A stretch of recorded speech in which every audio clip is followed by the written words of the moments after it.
నమస్తే. నేను మీ రేవంత్ చలమల. ఈ రోజు ఒక్కసారి మార్కెట్ అప్డేట్ ఏంటో చూద్దాం. దాదాపుగా ఈ వారం అంతా కూడా మార్కెట్‌లో ఒక వాలటిలిటీ అయితే కనిపించింది. ఫస్ట్ 3 డేస్ వరకు మార్కెట్‌లు మనకి 25,000 అబోవ్ నిఫ్టీ సస్టైన్ అయినప్పటికీ మనకి ఈ వీకెండ్ వచ్చే టైంకి అంటే గురువారం, శుక్రవారం టైంకి మార్కెట్స్ 25,000 బిలోకి వచ్చి క్లోజ్ అవ్వడం అయితే గమనించాం. నిన్ననే మనకి కొంతవరకు సెల్లింగ్ అయితే మార్కెట్‌లో కనిపించింది. 25,000 బిలోకి వచ్చి మనకి మార్కెట్ నిన్న క్లోజ్ అయింది. అండ్ ఆ తర్వాత నిన్న నైట్ మనకి Iran and Israel related issue ఎప్పుడైతే ఎస్కలేట్ అయిందని తెలిసిందో అప్పుడు ఈవెన్ యూఎస్ ఫ్యూచర్స్ కూడా నెగెటివ్ గా రియాక్ట్ అవ్వడం మొదలుపెట్టాయి. ఈవెన్ మన మార్కెట్స్ కూడా దాదాపుగా 400 పాయింట్స్ వరకు కూడా గ్యాప్ డౌన్ అయితే చూపించింది.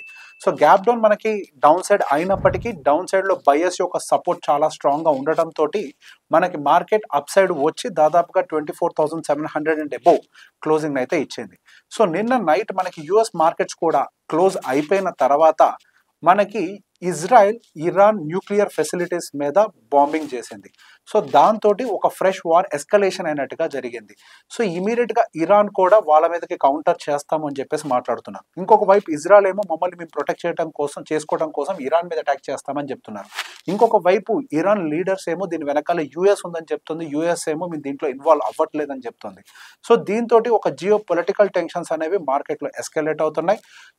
Not just the geo political tensions, even war issues కూడా ఎస్కలేట్ అవ్వటం తోటి మన మార్కెట్స్ అన్ని కూడా ఈ రోజు నెగటివ్ గానే ట్రేడ్ అయ్యాయి. అండ్ దాంతో పాటుగా మనకి క్రూడ్ ఆయిల్ కూడా దాదాపుగా మనకి 10% ప్లస్ హయ్యర్ సైడ్ మూవ్ అయింది. గోల్డ్ అయితే దాదాపుగా 1 lakh మార్క్ మళ్ళీ రీచ్ అయింది. ఎప్పుడైతే ఇటువంటి వార్ ఎస్కలేట్ అవుతూ ఉంటాయో సహజంగా అటువంటి సందర్భాల్లో మార్కెట్ లో మనకి అటు క్రూడ్ ఆయిల్ అయి ఉండొచ్చు, లేకపోతే గోల్డ్ అయి ఉండొచ్చు, ఈ రెండు కూడా మనకి బాగా షూట్ అవడం జరుగుతుంది. అండ్ ఈవెన్ మనకి ఇప్పుడు యుఎస్ ఫ్యూచర్స్ కూడా కంపారిటివ్ నెగిటివ్ లోనే ఉన్నాయి. మోర్ దెన్ 1% నెగిటివ్ గా అయితే కనిపించింది. ఇవాళ మనకి కంపారిటివ్లీ మార్కెట్ మన ఇండియన్ మార్కెట్స్ మాత్రం చాలా స్టేబుల్ గా బిహేవ్ చేశాయి. మనకి 24,500 మార్క్ అనేది చాలా స్ట్రాంగ్ సపోర్ట్ గా యాక్ట్ అవుతుంది. ఇన్ఫాక్ట్ ఇవాళ మనకి గ్యాప్ డౌన్ అయిన తర్వాత మళ్ళీ సెల్లింగ్ అనేది ఎక్స్టెండ్ కాకుండా డౌన్ సైడ్ నుంచి దాదాపుగా 250 పాయింట్స్ మార్కెట్ రికవర్ అయ్యి 24,700 అబోవ్ క్లోజ్ అవ్వటం అనేది ఒక పాజిటివ్ ఆస్పెక్ట్ గానే మనం చూడాలి.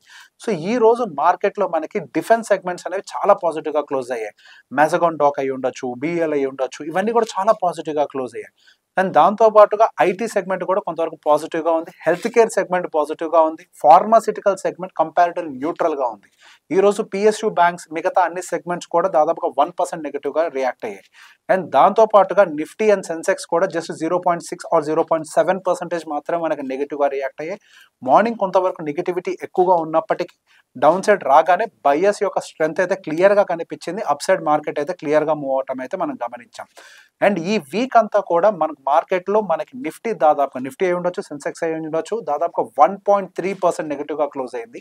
And small cap and mid cap, small cap 0.4 somewhere percentage and mid cap maybe -1% negative గా అయితే క్లోజ్ అయ్యాయి. ఈ వీక్ మొత్తంలో చూసినా కానీ మనకి IT segment and health care segment చాలా పాజిటివ్ గా క్లోజ్ అయ్యాయి.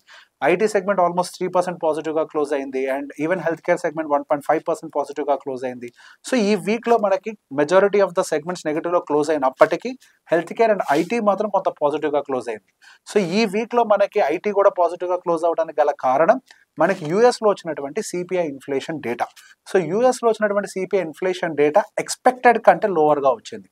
US CPI inflation data previous గా వచ్చిన దానికంటే స్లైట్లీ ఎలివేటెడ్ గా ఉంది. కాకపోతే ఎక్స్పెక్టేషన్ కంటే ఒక 0.1% అటు core CPI inflation data and as well as the CPI inflation data మొత్తం కూడా కొంత నెగిటివ్ కొంత ఎక్స్పెక్టేషన్స్ కంటే తక్కువగా రావటం వల్ల ఈవెన్ మనకి ఐటీలో కూడా కొంతవరకు పాజిటివ్నెస్ అయితే కనిపించింది. అండ్ ఈవెన్ యుఎస్ మార్కెట్స్ కూడా కొంత హోప్ అంటే కొంత బ్రీతింగ్ ని తీసుకోవడం మొదలుపెట్టాయి. దీంతో పాటుగా మనకి కొన్ని జాబ్స్ డేటా ఇవన్నీ కూడా వీకెండ్ గా ఉండటంతో ఫెడ్ చైర్ ఏమన్నా బై ఎనీ ఛాన్స్ మనకి జూన్ 18th జరగబోతున్నటువంటి ఫెడ్ మీటింగ్ లో ఇంట్రెస్ట్ రేట్ కట్ ఏమన్నా ఇస్తారా అనేది ఒక యాంటిసిపేషన్ అయితే కనపడుతుంది. ఒకవేళ ఇంట్రెస్ట్ రేట్ కట్ ఇచ్చినట్లయితే మన మార్కెట్స్ కంపారిటివ్లీ కొంత పాజిటివ్ గా రియాక్ట్ అయ్యే ప్రయత్నం చేస్తాయి. ఒకవేళ వాళ్ళు కనుక ఇంట్రెస్ట్ రేట్ కట్ ఇవ్వకపోతే ఈసారి మార్కెట్స్ ఎక్కువగా నెగిటివ్ గా రియాక్ట్ అయ్యే అవకాశాలు ఉన్నాయి. గతంలో మనకి ఫెడ్ ఇంట్రెస్ట్ రేట్ కట్ చేయకుండా వెయిట్ చేయడానికి గల కారణం యుఎస్ కి సంబంధించినటువంటి టారిఫ్ రిలేటెడ్ ఇష్యూస్. ఈ టారిఫ్ రిలేటెడ్ ఇష్యూస్ ఏమన్నా ఇండియన్ మార్కెట్ యుఎస్ మార్కెట్ లో ఏమైనా ఇన్ఫ్లేషన్ ని పెంచుతాయా అని ఒక భయం ఫెడ్ చైర్మన్ దగ్గర బాగా ఎక్కువగా ఉంది. సో సర్ప్రైజింగ్లీ ఇన్ఫ్లేషన్ అనేది ఎక్స్పెక్టెడ్ కంటే తక్కువగా ఉండటం అనేది మాత్రం ఒక పాజిటివ్ ఆస్పెక్ట్గా ఉంది. కాకపోతే ఫెడ్ చైర్ ఎటువంటి నిర్ణయాలు తీసుకుంటారనేది మాత్రం మనకి క్లారిటీ అయితే లేదు. But we're expecting there will be a cut, ఒక 0.25% కట్ అయినా కానీ ఉంటుందనేది మనం ఎక్స్పెక్ట్ చేయొచ్చు. అండ్ మనకు కొన్ని పాజిటివ్ ఆస్పెక్ట్స్ కూడా, డెవలప్మెంట్స్ కూడా టారిఫ్ రిలేటెడ్ జరిగాయి. సో బేసిక్గా మన యూఎస్ అండ్ చైనాకి సంబంధించినటువంటి టారిఫ్ రిలేటెడ్ అగ్రిమెంట్ అనేది ఆల్మోస్ట్ ఫైనలైజ్ అయిపోయింది. మొన్నటి వరకు వాళ్ళిద్దరే ఎక్కువగా ఫైట్ చేసుకున్నారు. వాళ్ళు 145% అన్నారు, వీళ్ళు 110% అన్నారు. ఫైనల్గా వీళ్ళిద్దరు వచ్చేసి మనకి టారిఫ్ రిలేటెడ్ అగ్రిమెంట్ అనేది ఆల్మోస్ట్ క్లోజ్ తీసుకొని వచ్చేసారు. అండ్ ఈవెన్ వాళ్ళకి సంబంధించినటువంటి రేర్ ఎర్త్ మెటల్స్ యూఎస్కి సప్లై మేము ఆపేస్తామని గతంలో బెదిరించిన తర్వాత ఈ పర్టికులర్ టారిఫ్ డీల్ అనేది పాజిటివ్గా క్లోజ్ అవటం అనేది. సో ఈవెన్ మళ్ళీ ఈ రేర్ ఎర్త్ మెటల్స్ అనేవి యూఎస్కి ప్రాపర్గానే ఎక్స్పోర్ట్స్ అవుతూ ఉంటాయి. అండ్ ఈవెన్ అక్కడ ఉన్నటువంటి చిప్స్ ఏవైతే ఉన్నాయో ఎన్విడియా రిలేటెడ్ చిప్స్ అయి ఉండొచ్చు, ఏదైనా కానివ్వండి, ఆ చిప్స్ సంబంధించి కూడా మేము ఆపుతామని యూఎస్ చెప్పింది. ఇప్పుడు అవి కూడా నార్మల్గానే చైనాకి యూఎస్ నుంచి ఎక్స్పోర్ట్ అవడం జరుగుతుంది. సో బేసిక్గా మనకి గ్లోబల్గా కూడా ట్రేడ్ రిలేటెడ్ అన్సర్టనిటీ అనేది ఆల్మోస్ట్ కూల్ డౌన్ అయ్యే ప్రయత్నం జరుగుతుంది. అండ్ ఈవెన్ మనకి వైట్ హౌస్ సెక్రటరీ దగ్గర నుంచి వస్తున్నటువంటి అప్డేట్స్ ప్రకారం మిగతా కంట్రీస్ తోటి కూడా ట్రేడ్ డీల్ అనేది ఆల్మోస్ట్ ఫైనలైజ్ కాబోతుంది. ఈ ట్రేడ్ డీల్స్ అన్ని కనుక కొంచెం ఫైనలైజ్ అయినట్లయితే మనకి కొంతవరకు మార్కెట్లో ఈ టెన్షన్స్ అనేవి తగ్గుతాయి. కాకపోతే మనకి ఎప్పుడైతే చైనా తోటి వాళ్ళిద్దరికి మధ్యలో, చైనా అండ్ యూఎస్కి మధ్యలో ట్రేడ్ రిలేటెడ్ అన్సర్టనిటీ బాగా పెరిగిందో అది ఇండియాకి అడ్వాంటేజ్ అవుతుందేమో నేను అనుకున్నాను. కాకపోతే ఆ అడ్వాంటేజ్ ఇక మీదట ఎక్కువగా ఉండే అవకాశాలు లేవు. సో ఈ గ్రోత్ అనేది స్లోగానే ముందరికి వెళ్ళే అవకాశాలు ఉన్నాయి. మేబీ ఆ రిలేషన్ ఏమన్నా కనుక కొంచెం చెడు ఉంటే మనకి ఇండియాకి అడ్వాంటేజ్ ఉండుండేదేమో, బట్ ఆ కండిషన్ అయితే లేదు. సో నిన్న జరిగినటువంటి టాటా ఎయిర్లైన్స్, మనకి ఎయిర్ ఇండియా ఎయిర్లైన్స్ క్రాష్ తర్వాత టాటా రిలేటెడ్ స్టాక్స్ అన్ని కూడా బాగా క్రాష్ అయ్యాయి. సో బేసిక్గా అది కేవలం మనకి ఈ రోజు వచ్చినటువంటి fall, Tata group related stocks వచ్చినటువంటి ఫాల్ కేవలం ఎయిర్ ఇండియా రిలేటెడ్ ఇష్యూ ఒకటే అనడానికి లేదు. ఎయిర్ ఇండియా యాక్సిడెంట్ రిలేటెడ్ ఇష్యూతో పాటుగా మనకి క్రూడ్ ఆయిల్ ప్రైస్ అనేది బాగా షూట్ అవ్వటం అనేది కూడా కొంతవరకు ఇంపాక్ట్ చూపిస్తుంది సహజంగానే.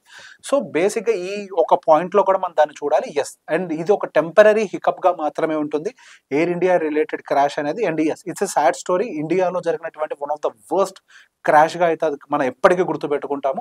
కాకపోతే అదే ఒక మన ఇన్వెస్టర్స్ పాయింట్ ఆఫ్ వ్యూలో దాన్ని గమనించినప్పుడు టాటా గ్రూప్ రిలేటెడ్ స్టాక్స్ ఏవైనా కానీ ఫండమెంటల్గా స్ట్రాంగ్ ఉన్నటువంటి కంపెనీస్ అయినట్లయితే వాటికి పెద్ద ఎత్తున సమస్యలు గోయింగ్ ఫర్దర్ ఎటువంటి సమస్యలు ఉండే అవకాశాలు లేవు.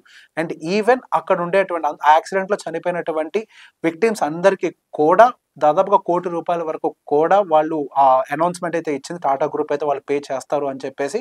అండ్ ఈవెన్ ఒక సర్వైవర్ ఎవరైతే ఉన్నారో ఆయన కూడా 75 lakhs వరకు కూడా ఆయనకి పే చేస్తున్నట్టుగా అయితే చెప్తున్నారు. అండ్ ఈవెన్ మనకి ఆయనకు సంబంధించిన ట్రీట్మెంట్ కూడా పే చేస్తున్నారు అని చెప్తున్నారు. సో గోయింగ్ ఫర్దర్ దీనికి సంబంధించిన ఇష్యూస్ కూడా సబ్సైడ్ అయిపోతుంది. అండ్ నెక్స్ట్ వీక్లో మార్కెట్ ఏ విధంగా ఉంటుందనేది ఒకసారి యాంటిసిపేట్ చేసుకునే ప్రయత్నం చేద్దాము. సో బేసిక్గా మార్కెట్ నెక్స్ట్ వీక్లో మనకి లోవర్ సైడ్ మూవ్ అవడానికి అయితే నాకు పెద్ద ఎత్తున యాంటిసిపేషన్ అయితే ఏమీ లేదు. మార్కెట్ ఇక్కడ స్టెబిలైజ్ అయ్యే అవకాశాలు ఎక్కువగా ఉన్నాయి ఆన్ వన్ కండిషన్. అండ్ ఈ ఇజ్రాయెల్ అండ్ ఇరాన్ రిలేటెడ్ ఇష్యూస్లో యూఎస్ కానీ వేరే ఇతర కంట్రీస్ కానీ ఇన్వాల్వ్ అవ్వకపోతే, ఈ వీకెండ్లో కనుక ఆ రెండు కంట్రీస్ తోటి ఏ ఇతర కంట్రీస్ ఇన్వాల్వ్ అయినా కానీ, ఎంగేజ్ అయినా కానీ ఇష్యూ అనేది పెద్దగా మారే అవకాశాలు ఉంటాయి. సో వీళ్ళిద్దరి ఫైట్ చేసుకున్నంత వరకు మార్కెట్లో పెద్ద ఎత్తున issues Rao, except the crude oil related issues. Maybe crude oil related issue ఒకటి ఏంటి అని అంటే, మనకి ఇప్పుడు ఆ $65 per barrel చూసిన దగ్గర నుంచి అది $125 per barrel కి కూడా వెళ్ళే అవకాశం ఉందనేది ఒక యాంటిసిపేషన్ కనపడుతుంది. సో ఒకవేళ $125 గనక వెళ్ళినట్లయితే డెఫినెట్ గా ఇండియన్ రూపీ డిప్రిసియేషన్ కి మనకి బాగా ఇదవుతుంది. So because we are importing so much of crude oil from outside. సో అది కొంతవరకు మన ఇండియన్ రూపీ డిప్రిసియేషన్ కి అయితే కొంత ట్రిగర్ చేసే అవకాశాలు ఉన్నాయి. ఏ పార్ట్ ఆఫ్ దట్ మన ఇండియన్ మార్కెట్ లో మాత్రం ఆ వార్ రిలేటెడ్ అన్సర్టనిటీ పెద్ద ఎత్తున క్యారీ ఫార్వర్డ్ అయ్యే అవకాశాలు లేవు. క్రూడ్ ఆయిల్ అనేది డైరెక్ట్ గా ఇరాన్ తోటి ఎక్కువగా ముడిపడి ఉంది కాబట్టి మన దగ్గర కొంతవరకు ఇంపాక్ట్ అనేది ఎక్కువగా ఉండే అవకాశాలు ఉన్నాయి. అండ్ దాంతోపాటు ఓపెన్ ఇంట్రెస్ట్ డేటాను కూడా ఒకసారి కంపేర్ చేసి చూసే ప్రయత్నం చేశాను. ఓపెన్ ఇంట్రెస్ట్ డేటా ప్రకారం కూడా 24,700 దగ్గర పుట్ రైటర్స్ యొక్క ప్రెసెన్స్ ఎక్కువగా కనపడుతుంది. అంటే మార్కెట్ కిందకి వెళ్ళదు అనే ఒక కాన్ఫిడెన్స్ అయితే క్లియర్గా ఉంది. సో ఎక్కువ ఓఐ బిల్డ్ అయింది అయితే మాత్రం మనకి 24,000 దగ్గర down side and up side వస్తే 25,000 దగ్గర. సో 25,000 నెక్స్ట్ వీక్లో మనకి నెక్స్ట్ గురువారం వరకు అయితే మేబీ మధ్యలో మారచ్చేమో. 25,000 అయితే స్ట్రాంగ్ రెసిస్టెన్స్గా యాక్ట్ అవుతూ 24,000 వరకు కూడా మార్కెట్ ఆ మూవ్ అయ్యే అవకాశాలు కూడా ఉండొచ్చు. బట్ మనకి మార్కెట్ అనేది 24,000 నుంచి 24,500 నుంచి 25,000 మధ్యలో కన్సాలిడేట్ అవడానికి ఎక్కువ అవకాశాలు అయితే కనపడుతున్నాయి. Thank you very much.